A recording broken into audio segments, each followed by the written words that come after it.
అధికారంలోకి వస్తుంది. కొంతమంది మాట్లాడుతున్నారు బీజేపీతో బీఆర్ఎస్ కలుస్తుంది లేదా పొత్తు పెట్టుకుంటుందని. కేసీఆర్ గారు మొన్ననే కుండబద్దలు కొట్టినట్టు చెప్పిండు. అయినా అసలు బీజేపీకి తెలంగాణ మీద హక్కు ఉన్నదా? ఆనాడు 1996లో ఒక ఓటు రెండు రాష్ట్రాలని చెప్పి 2000 సంవత్సరంలో 3 రాష్ట్రాలు ఏర్పాటు చేసి తెలంగాణకు మొండి చేయి చూపిందే బీజేపీ.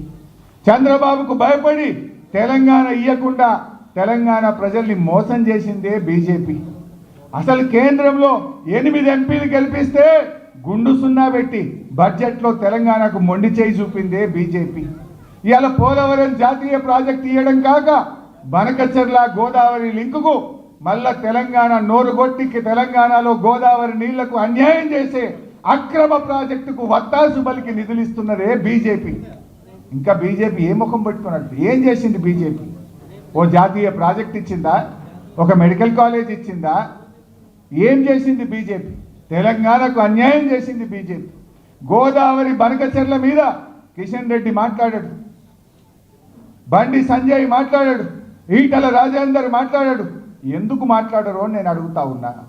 ఆ బనకచెర్ల గోదావరి ప్రాజెక్టు తెలంగాణ అది శాపం కాబోతుంది. అది కడితే గోదావరి జలాల్లో తెలంగాణకు తీవ్రమైనటువంటి నష్టం జరుగుతుంది. ఈ కాంగ్రెస్ దద్దమ్మ ప్రభుత్వాన్ని కృష్ణా నదిలో మొన్న 65 టీఎంసీలు తక్కువ వాడింది. మన హక్కును కూడా వాడుకునే తెలివితేటలు లేవు.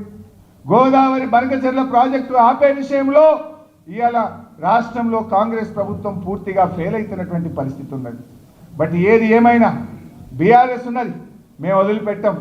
రాష్ట్ర ప్రభుత్వం ఫెయిల్ అయితే బీఆర్ఎస్ ప్రభుత్వం అవసరమైతే సుప్రీంకోర్టుకు వెళ్ళైనా సరే గోదావరి బనకచెర్ల ప్రాజెక్టును ఆపి తీర్థం, తెలంగాణ ప్రయోజనాలు కాపాడుతాం.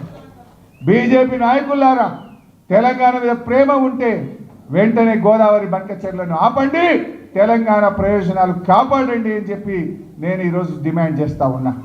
బీఆర్ఎస్ సొంతగానే ఉంటుంది, ఒంటరిగానే మళ్ళీ అధికారంలోకి వస్తుంది, 100 సీట్లతో అధికారంలోకి వస్తుంది తప్ప ఏ పార్టీతో బీఆర్ఎస్ పొత్తు పెట్టుకోదు. ఎవడో పెట్టుకుంటామన్నట్టు ఇంకోడెవడో పెట్టుకుంటారన్నట్టు మాట్లాడుతుంది. ఎవరితో పొత్తు పెట్టుకోము. బీఆర్ఎస్ కేసీఆర్ నాయకత్వంలో మళ్ళీ అధికారంలోకి వచ్చేది ఖాయం. ఇలా